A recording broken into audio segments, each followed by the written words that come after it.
Here we'll see how to make a simple pop-up dialog button, cancel or confirm, which takes you to homepage. So you want to build a button, dialog button like that.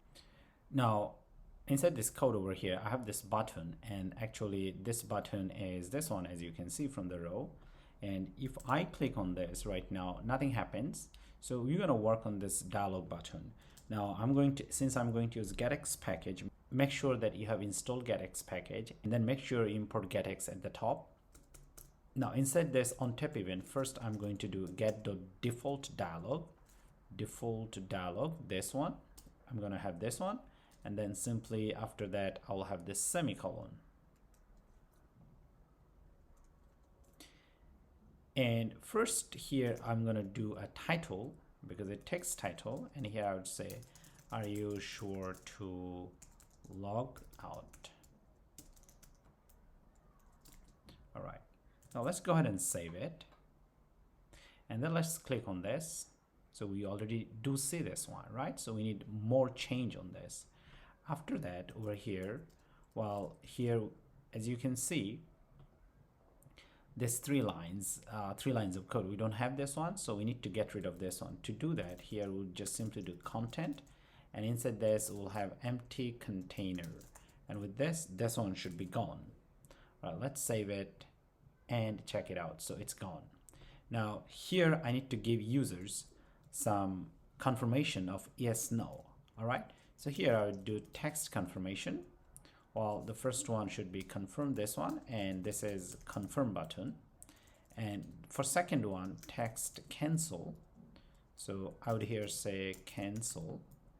All right, okay, and then we can also do confirmation text color. Confirmation text color, the first one, here we do colors.white. All right, beautiful. So now let's see how it is so far. So that's what we see so far. Beautiful. Now we want to work on this on tap events. Actually, that's pretty easy.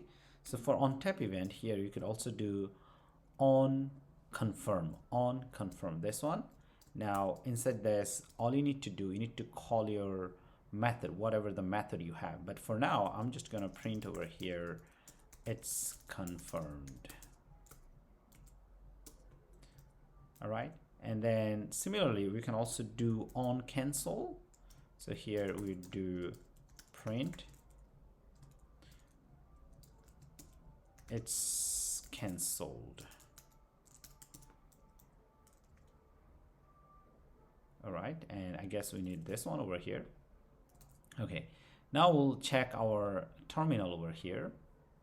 Let's check it one more time over here. So if I say confirm, it says it's confirmed. Okay, now if I say cancel, it's canceled automatically. But of course, in general, from here you should call your method, whatever the method you have. So from here, actually I'm going to call a method, controller.goLogout button, so it should work. Otherwise it is standing there, and which doesn't look good. So now let's go ahead and click on this. Now let's click on logout, so it takes me to the sign in page. So with Getx, it's very simple to build a dialog button or a dialog box where you will have confirmation and cancel. Thank you.